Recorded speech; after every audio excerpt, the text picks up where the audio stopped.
All right, a blowout in Sacramento, the much anticipated game, 132-96. Listen, I am not going to backtrack on anything that I've said. Okay.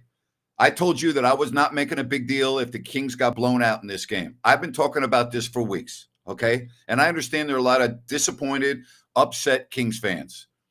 And I get that. Okay. Dallas is a good team. I'm not taking anything away from Dallas. The Dallas Mavericks did not see the real Sacramento Kings tonight. They didn't. And that's on the NBA and the schedule. I've been talking about this. I've done this. And, I hear people say, well, gee, how hard is it to get on a private airplane with flat bed seats? That has nothing to do with it. It's not about the comfort on the airplane. Okay. It's about arriving in Sacramento at 6 a.m. East Coast time. Okay. And then having to play the next night and then the next night. All right. Your bodies aren't designed that way. Ryan, I know I'm starting off this show trying to make excuses, but I'm not making excuses. You know why? Because I told you this before it happened. So I'm not making excuses because I forecasted this. No, you called it. And I think the only thing you worry about is you go worst case scenario, right, Grant? If the Kings lose the next one, the gap in this game scoring wise, if the Kings and Mavs season series ends up 2-2, they go to total points. There you go. There you go. Very important, huh? Very, very important. And the Kings, remember, in the first two games, they got the edge on Dallas, 129, 113, 120, 115. So Dallas made that up tonight. People say bad take, Grant. I don't give a damn whether you think it's a bad take or not. My take is based on experience. My take is based on I've been there and I've done that, okay? My take is I've lived it. So, if you think it's a bad take, I'll tell you why it's not a bad take without patting myself on the back. I gave you the take before the game started. I talked about this, and correct me if I'm wrong, Ryan. I've been talking about this schedule for weeks. I didn't talk about it for the first time yesterday. I didn't talk about it for the first time before the Kings left on their 3-game trip. I've been talking about this schedule for weeks and how attrition would be a huge factor in this game. And that's why I picked the Mavs to win at halftime tonight. And what did I say? I said, I think that the fatigue and the attrition is going to catch up with the Kings in the second half. Now, full disclosure, I didn't expect Sacramento to lose by 36 points, but I did not expect them to win this game, and I said so before it started. Well, there's a difference between, I don't think attrition has anything to do with keeping your head. Mike Brown talked about composure being really big in this game after last night's win. De'Aaron Fox, Malik Monk, Grant can't keep their composure. It's not why they lost the game, Ryan. It's not why they lost the game, Grant, but it has to be addressed because just like you've seen the Kings maybe kind of turn the corner, you're also seeing an attitude shift. And I'm okay advocating for yourself, but when you get in close games, the Kings don't have the offensive firepower to make up for the little things. So they got to be on spot with the small things. Here's the deal. If the Kings beat the Mavs on Saturday, nobody's going to give a damn about tonight. No one will talk about it. It's not going to even matter. It will be a game that everyone forgets and moves on.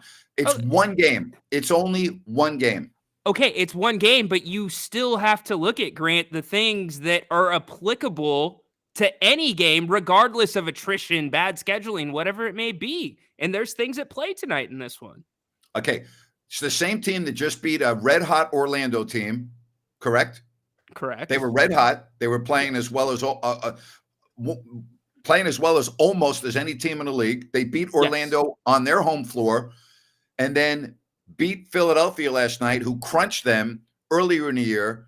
And so now they have a bad loss. And I'm not, you know me, Ryan. What do I always say? I don't make too much out of one game, whether it's a win or a loss. And I told 100%. You yesterday, and I told everyone on our stream and all the great supporters, that if the Kings got blown out tonight, I was going to come on and not make a big deal out of it.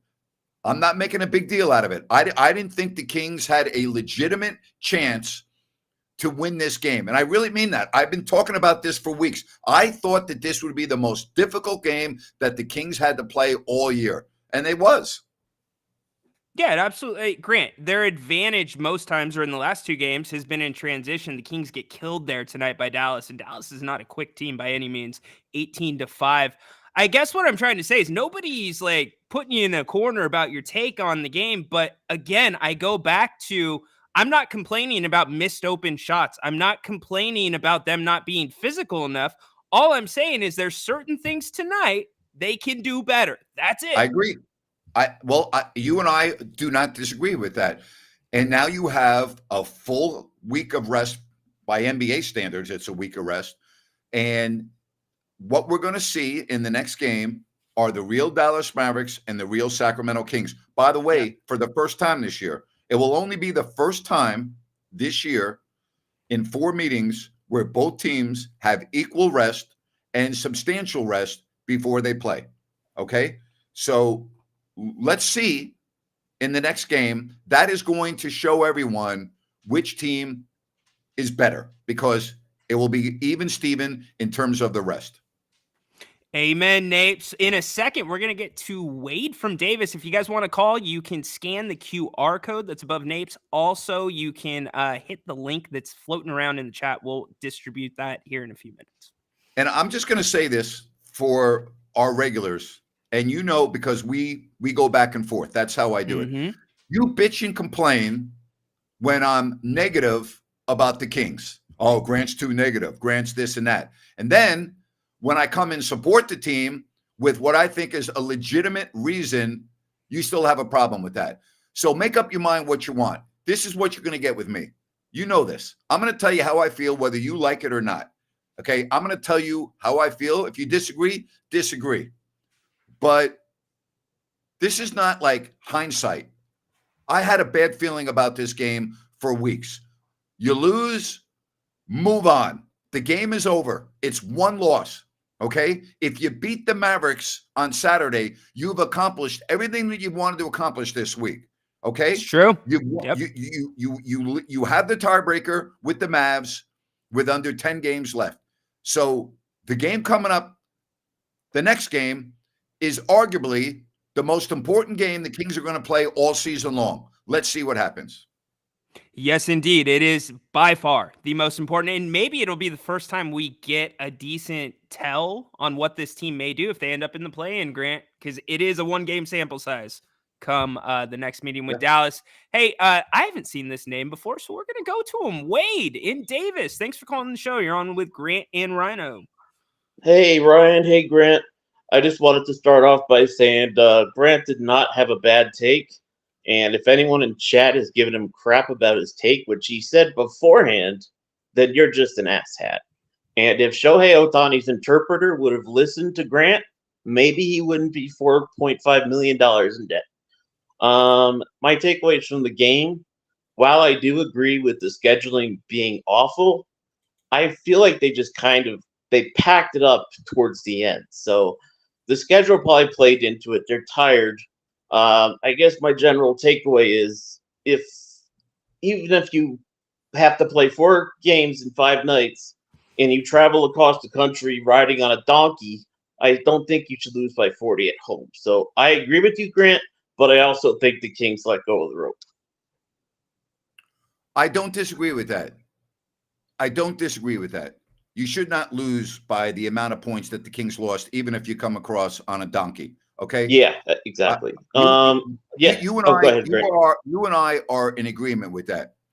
But at this point in the season, a loss is a loss and a win is a win. I mean, really, you'll take an ugly loss, right? You'll take an ugly win over a pretty loss, a good loss. I mean, it's about winning. But you're right. The Kings Kings did not compete in the second half tonight.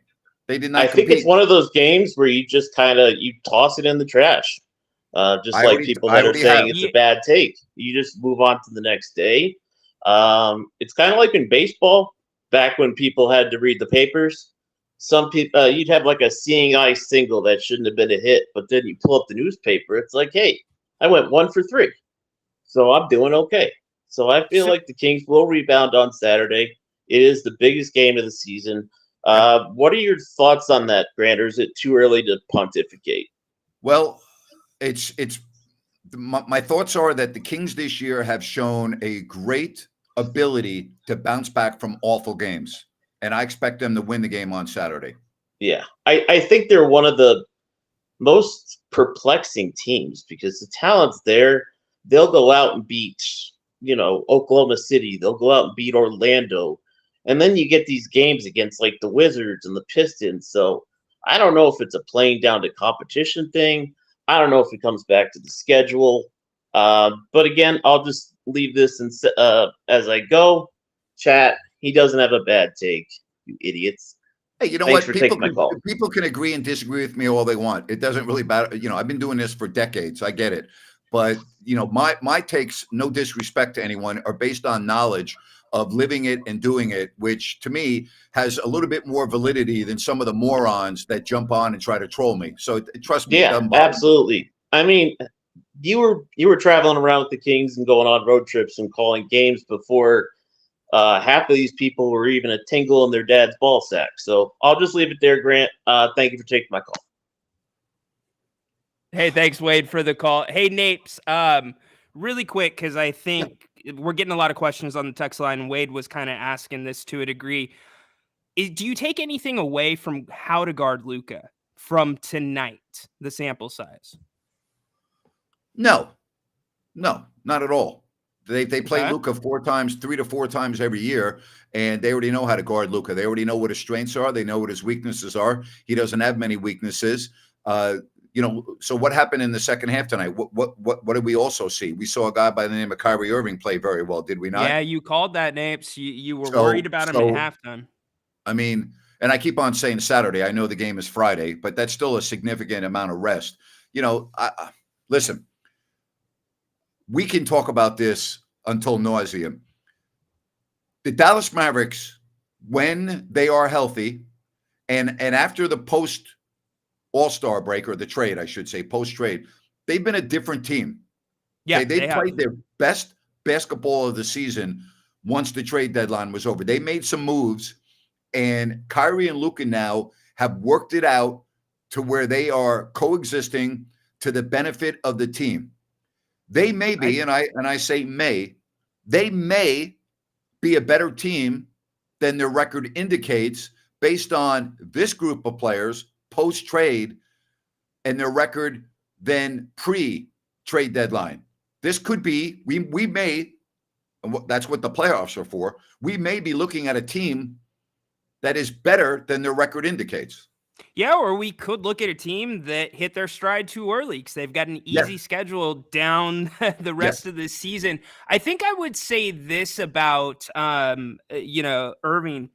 The fact that him and Luka, I don't think they're coexisting. I think they're actually thriving. Last year, they were coexisting. I think they deserve a little bit more than that. And also, Grant, the 3-ball tonight, if you want to look for some positive, Dallas has only been shooting at 32.4% coming into tonight over 9 games. I don't think they put up that percentage again come Friday. Yeah, I would agree with you. I'm already saying on Friday, I think the Kings are going to be fine. I really do. Hey, before we get to some more phone calls, I want to thank all of our sponsors and their contributions that they make here. And I want to talk about Gold Country Veterinary and Hospital. They are located in Auburn. They are a full-service veterinary and hospital, serve the foothills, Roseville, and the greater Sacramento area.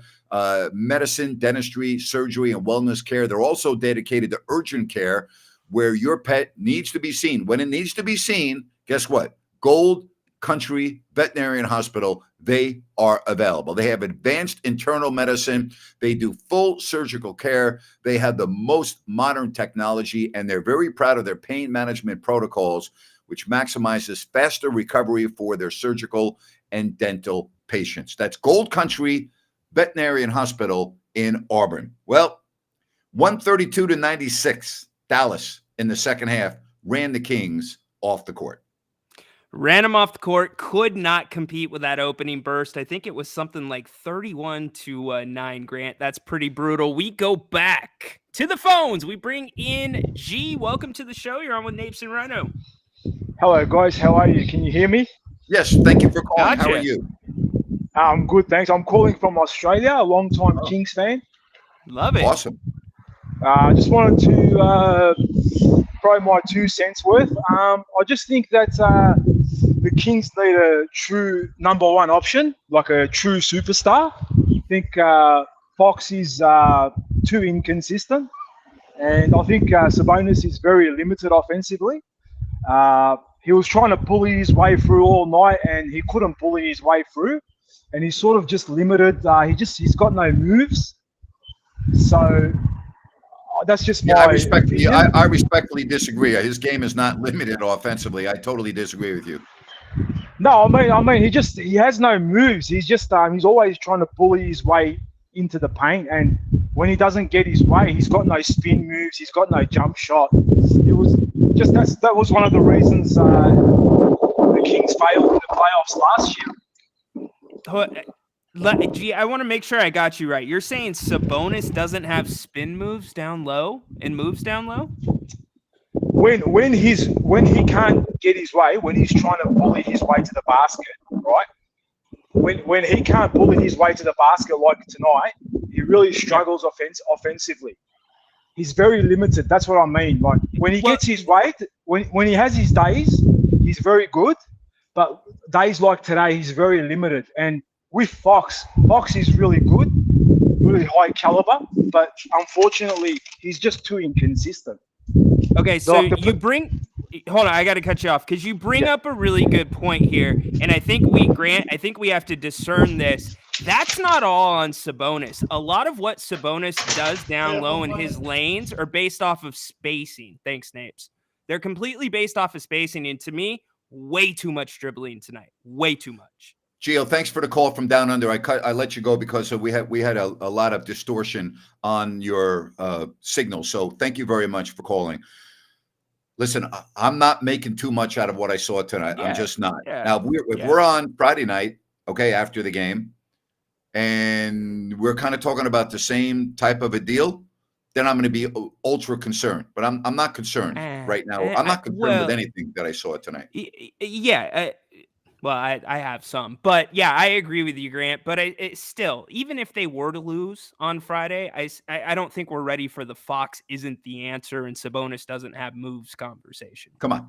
Yeah. So, hey, we go back to the phones. We welcome in Michael. Welcome to the show, Michael. Hey, how are you guys doing? Good, Michael.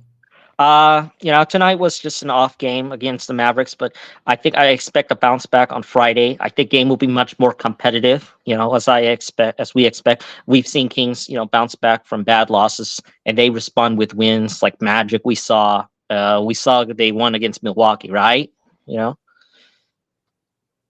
Right? I mean, yeah, and the Kings have played very well this year. Again, you pointed out a couple of games. I mean, we just saw the Kings bounce back after a horrible performance in Washington. You pointed out the Kings do a nice job, but they are taking on a Mavericks team that's playing with sky-high confidence.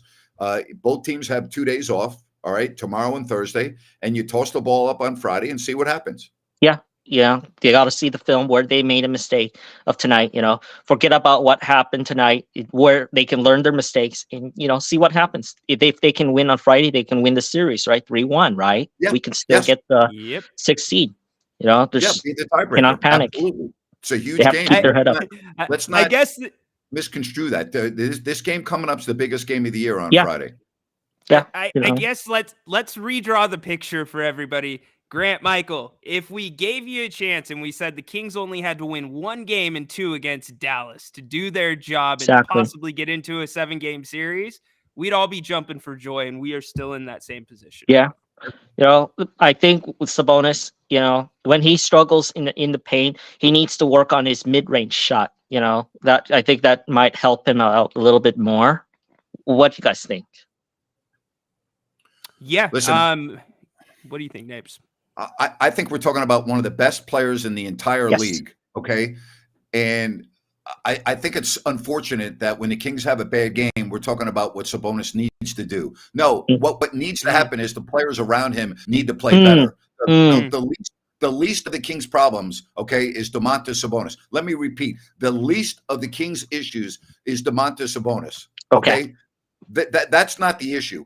Harrison Barnes is allowed to play too, is he not? He's allowed to contribute, is he not? Yes. I mean, I can go on and on. So if you're asking me as a observer of every game this year, you know, on my list of things that I might be concerned about, Sabonis is the very last thing on my list about what I'm concerned about with the Kings. 100%. Yeah. I mean, Well said, Napes. 100%. Well said.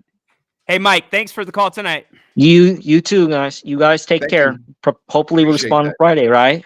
Yeah, Yep. big game. It's the biggest game of the Indeed. year. There's no question about that. Hey, New Keep Works our Plumbing, hand- they've got a fix for you. They are available around the clock 24/7 for all of your plumbing needs and repairs.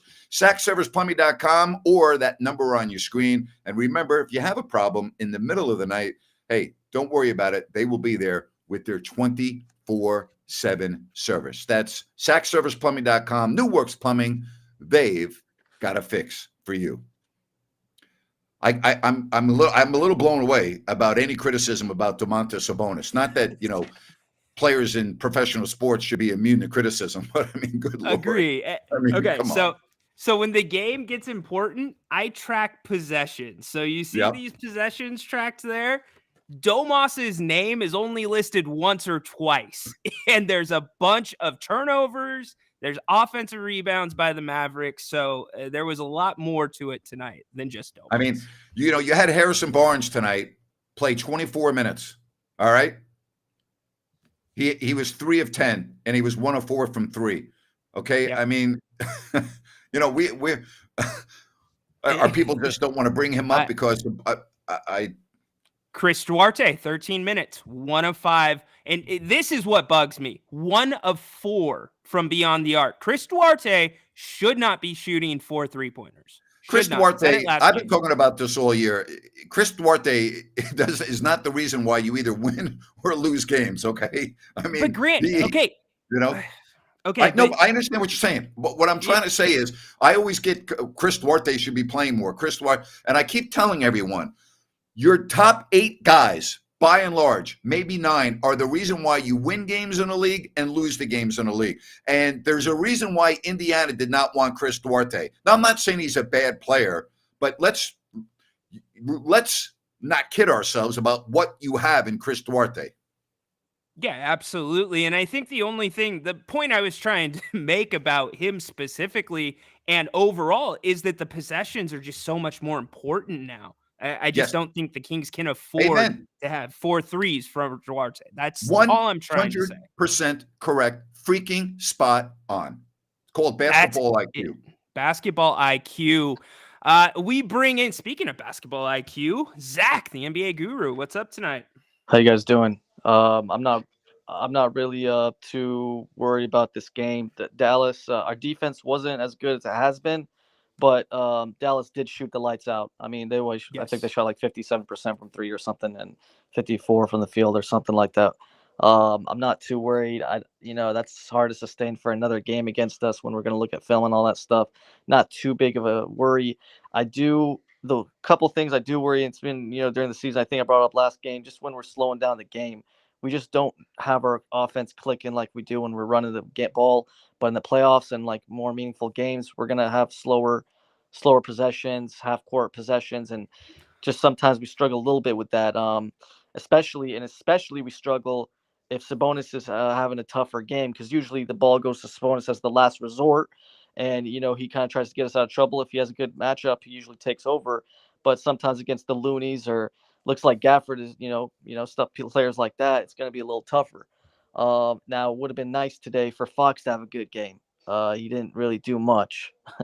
But again, it's going to come down to on Friday. Hopefully we respond. But I don't want to be pessimistic. I already have the 7th or 8th seed in my head for the Kings. The Dallas schedule is a lot easier. So even if we do win on Friday, it's not a guarantee we're getting a shoe in 6. We still got 10 more games to go. Correct. And you can't rule out Phoenix, even though they lost to the Spurs. I mean, you have to contend with them. We know the Kings' schedule is brutal. We talked about that, okay? They have a very difficult schedule, and they have an ominous 4-game road trip in April with the Knicks back-to-back the next night to Celtics, the best team in the league. Then the Nets, okay, who are not chopped liver. And then you go to Oklahoma City, who are the real freaking deal. So, I mean, yeah, they're but I would also say this. If you lose on Friday, 6 is over. I think so.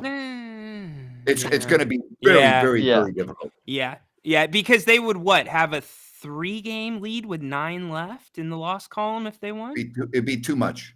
It'd Yeah. be too much. Well, you'd have a 2-game. They would have a 2-game lead in the loss 2? column. Plus Okay, 2, tiebreaker. excuse Plus me. the tie. Plus Oh, actually, no, it'll tiebreaker. be 2-2 in the series. Well, I mean- the tiebreaker's gone as of right now if Dallas wins because of the scoring tonight. Or Yes. if the Kings win, the tiebreaker still could be gone. Let's put it that. Or no, excuse me. I'll shut up. Grant, take over. If the Kings win on Friday, they have the tiebreaker. They win the season series 3-1. If Dallas wins, they even up the series to 2-2. Tonight's score is a big deal. That's true. That's true. And also, you guys are right. Other players got to play better, not just Sabonis. It always goes on Sabonis when we lose these tougher games. But just a quick thing on Duarte. I feel like a lot of his minutes, or at least like 6, 7 were garbage minutes. So I wouldn't take the 4 threes too hard. That's a good point, Zach. It's a good point. And to the Sabonis point, I do want to add this.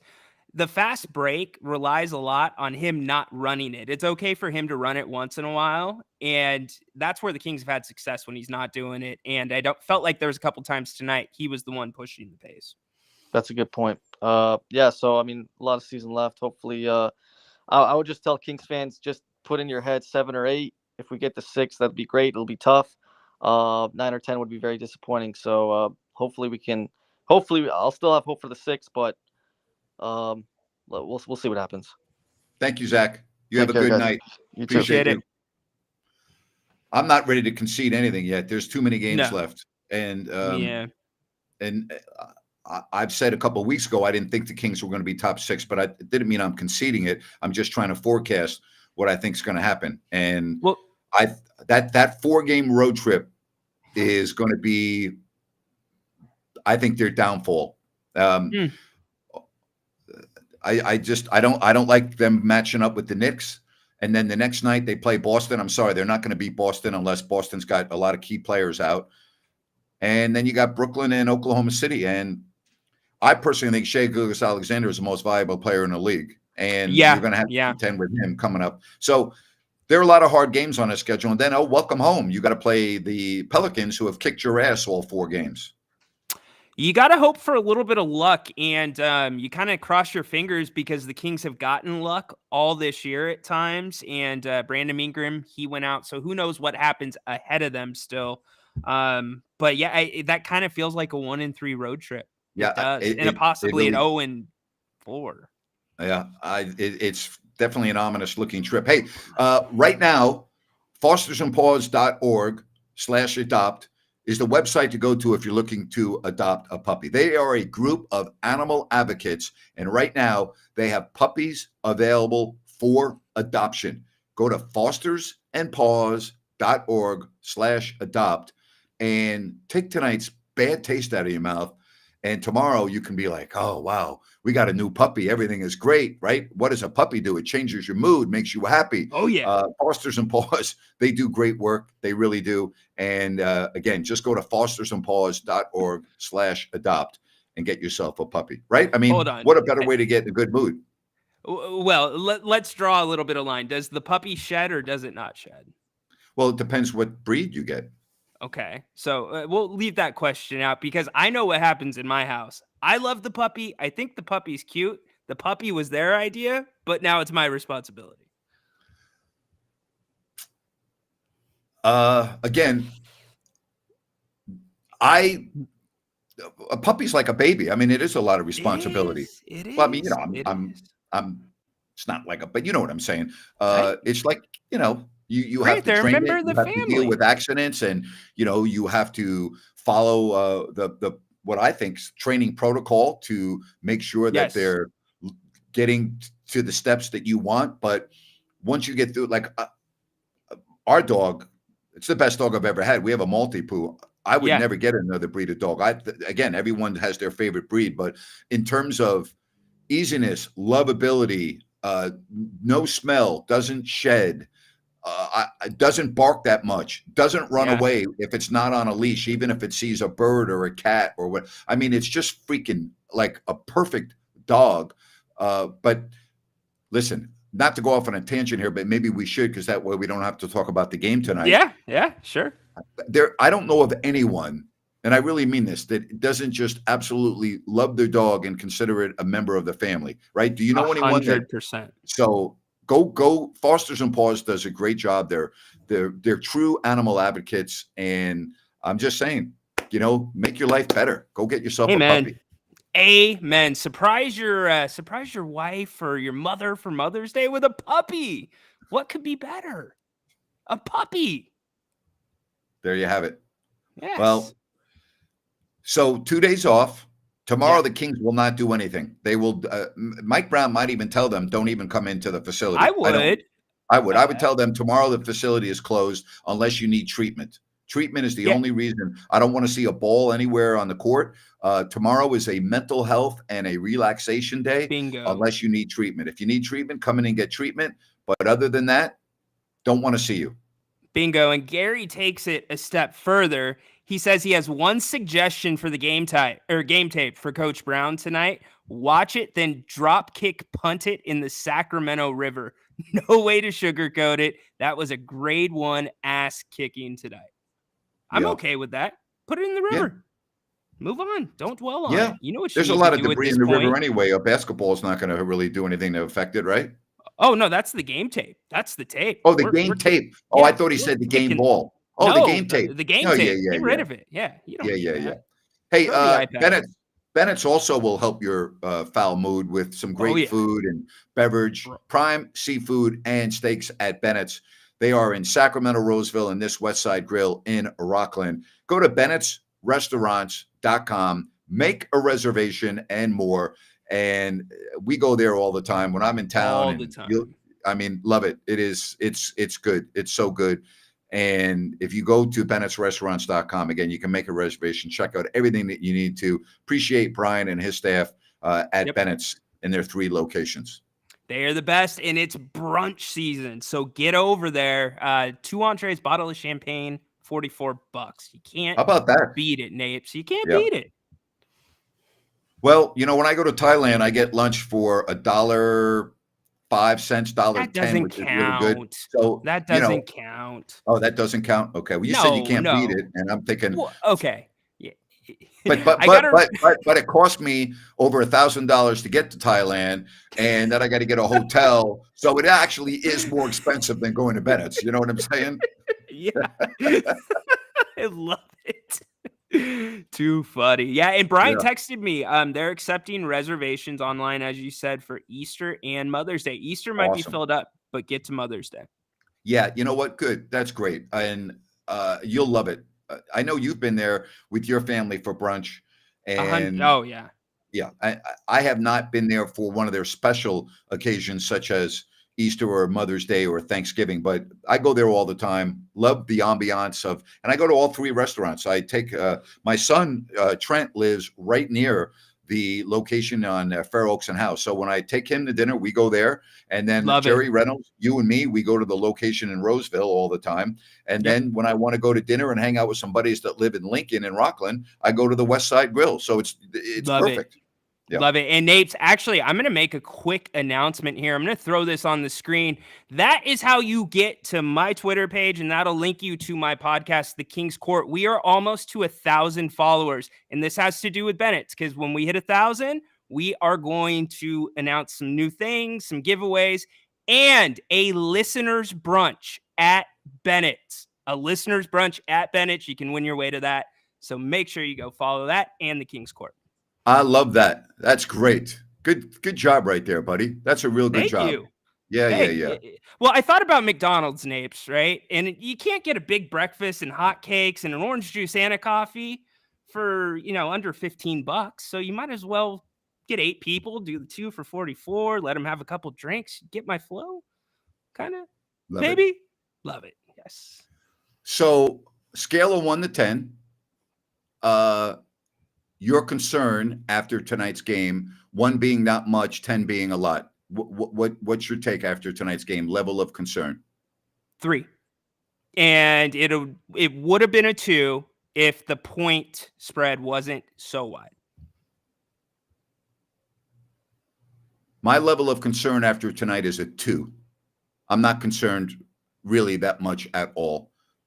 I forecasted this. I didn't forecast I didn't forecast a 36-point loss, but I didn't think the Kings would play very well. I thought there was a good chance they would get blown out. And so nothing has changed how I feel. I still think this Kings team is very inconsistent. I've said that since October. I also said after the Orlando game, we're still going to have really bad losses to talk about and really good wins. And we already Bingo. have since the Orlando game last night and tonight. And that still is going to continue because that's who the Sacramento Kings are. Yeah, and they're working on it. People change, but it takes a little bit more Not time. going to change. It's not going to change this year. Well, they have changed this year before our eyes. Bit. Look at their defensive rating. Yeah, when does that happen? I look at wins and losses. I don't look at ratings. I look at my eyes told me. Okay. Where was that rating against the Washington Wizards? Okay, what about their net rating, Grant? It's more than tripled. You can't when in your You're 32 talking years about has the it? point, you're talking about the point differential? Yes. Yeah, their net it's rating. I would agree with that. It's now 1.0. But I would also say this. If you're looking at the totality of the season, for a team that has as good of a record as the Kings, and it's good, a point differential or the net rating, as you say, of 1 is terrible. It's not. Oh, good. Yeah, Dallas is in double digits. Last time I checked, they were 10.5. Well, they're not double digits. No, they're not double digits. But the point is, if we're talking about the same thing, I call it point differential. You call it net rating? Yes, net rating. The last time I checked the 9-game span for Dallas, they were at 10.5 over the 9-game span. So clear that up. 10.5 what? They had a 10.5 net rating over the 9 games leading into tonight. See, that's where you and I have a complete different take on this stuff. You can take any team in any sport. You can take a first place team and you can take a last place team. And you can pick any part of the season, whether it's a baseball team that plays 162, an NBA team, or an NHL team that play 82. And you can take a really good team and you can show me a bad net rating over a stretch. I bet you could find a stretch for Celtics where they didn't have a good net rating. Sure. And yet they have 57 wins. And you can do the same thing conversely. See, I don't like to do that. Unless I make an exception, unless your makeup of your team has changed considerably via trade or injuries. Now, in this case, the Kings have had some injuries that have forced players like a Keon Ellis, who haven't played a lot, to all of a sudden step in. But for the most part, I don't care about a team's net rating over a stretch of 6 games or 7 games or 8 games. I'm looking at the net rating, which for the Sacramento Kings is 1. Okay, that is the worst in the Western Conference, with the exception of only one team. Only one team in the top 10 has a worse net rating over the entire length of the season, and that's the Lakers at +1, 0+1. So that's how I look at it. Okay, Nate. You can, and feel free to disagree, but I look at the totality of the season. Absolutely, and I understand that. And you know what? Sure, in certain situations, it applies in a small sample size. But here's the exception, and this is why I disagree with you about this Kings team this year.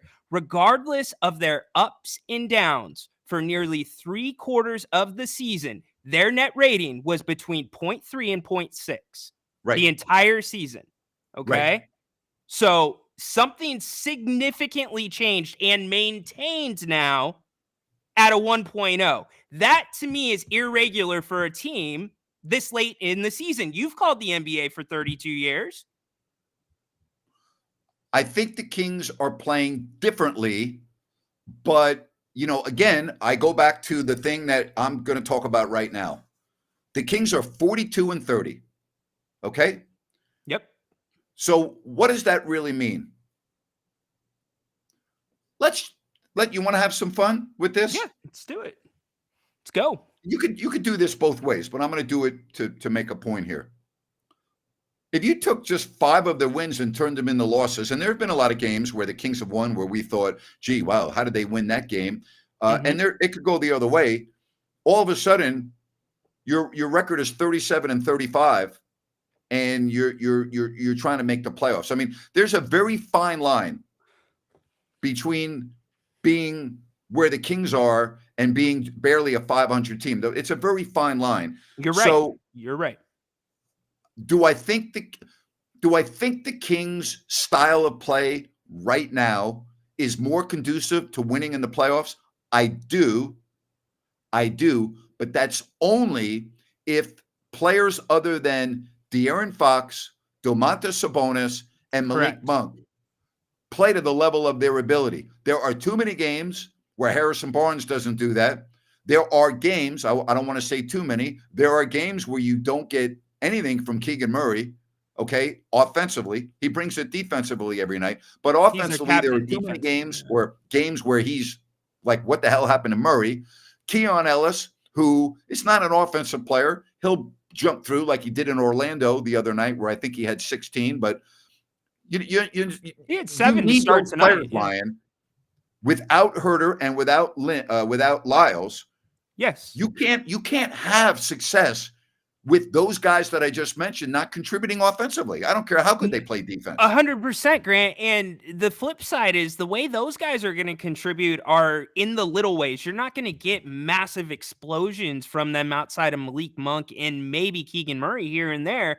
And I think with the unit, the guys that are being asked to do that, what's changed about this team is now for them to win, it's not just everybody has to show up, but you look at their statistical categories. The fundamentals have to be on point. The Kings used to be able to get away with, we only shot 40% from the free throw line because we shot 53s at a 46% clip. You know, that's gone, in my opinion. So that's where that minutia, that middle ground comes in. And I think the Kings, as you said, they're better set up to roll into the playoffs with this, whatever style it is. All right. I want to tell you about Sunrise Landing, and CalusaSunrise.com is where you can get all the information. Sunrise Landing from Blazona Development. 6 models to choose from out at Sunrise Landing. No Mellorews, no homeowners, and there are a lot of different homes that are available with different lot sizes. Great access to I-5, Highway 20, and other major arteries. Again, go to CalusaSunrise.com, check out Sunrise Landing, and get all the information you need. Sunrise Landing from Blazona Development. Well, not a good night for the Kings, plain and simple. The good news is they don't play again until Friday, where they should be well-rested. The Mavs will be well-rested, and it will be the first time this year that both teams will be playing with equal rest. Yeah, it's bigger regular season game that you can remember in the last 10 years? No, well, 10 years? I mean, there were some big regular season games last year. There were, but think about what this team's gone through this year and breaking the drought, trying to take that next step. Yeah, I mean, yeah, you're right. Yes, because they weren't even in contention for the playoffs in all the previous years. So, yes, I think that's a very fair statement. Yeah, you know what? Now that I think about it, I would think this is a bigger game than any game that they played last year other than the playoffs. There you go. Hey, Napes, it's been a pleasure being on with you. Take us home. You've predicted everything right about this team up until this point. So. No. Don't send me off like that. You know that's not true. But I'll tomorrow. By the way, tomorrow Jerry Reynolds at 4:00. Looking forward to that. Love it. Yeah. Take us home, buddy. Hey, here's the bottom line. Hey, thanks, buddy. Here's the bottom line. Well, there we go. I don't care. I do care. You can break up this game into 1,000 pieces any way you want. I'm not surprised that the Kings lost tonight. I'm not surprised that the Kings look lethargic tonight. I'm not surprised by anything other than the amount of points that the Kings lost by. Like, I didn't think they would get beat by 36. I thought they could lose by 15 or 20, and I said so. And I also said yesterday that if that were to happen, I wasn't going to come on and make a big deal out of it because I thought that this was a schedule game. All teams have schedule games. The Mavericks have had schedule games this year. This is a schedule game. The Mavericks had a schedule game earlier in the year when they played Sacramento, when the night before they played the Milwaukee Bucks. It's a schedule game. It happens. All right, now it's gone. Can't do anything about it. You have tomorrow off, you have Thursday off, and you play on Friday. And if you win on Friday, nobody's going to give a damn about tonight. Nobody's going to care about tonight. Nobody's going to go, oh, gee, no. If you win on Friday, you've accomplished what you needed to accomplish against the Mavs. You split these 2 games, and you win the season series, which means you would have the tiebreaker, which could be very, very important. So don't fret on this one. I know if you were at the game, it probably is brutal. I get that. but it was going to be really difficult to win this game tonight. 72 hours ago, the Kings were in Orlando. Think about that for a minute. 72 hours ago, the Kings were still in Orlando. Well, they were probably in the air flying back from Orlando, if I'm going to be 100% correct. But think about that. And then they had a game last night and then again tonight. So it is what it is. It's a scheduled game. Do I think the Mavs are that much better than the Kings? No, I don't. And I think that's one reason, again, why the Kings have won 2 of the 3 games that they played this year. I like the way the Kings match up with the Mavs. And I think that they got a more than a 50-50 chance of winning on Friday. So we'll see what happens. Tomorrow, right here, 4 o'clock, Jerry Reynolds will talk about this and everything else. Agree or disagree, and I speak for Ryan and Jerry, we appreciate the heck out of you. Appreciate your support, your positivity, your negativity, your loyalty. It's okay. It's what sports is all about.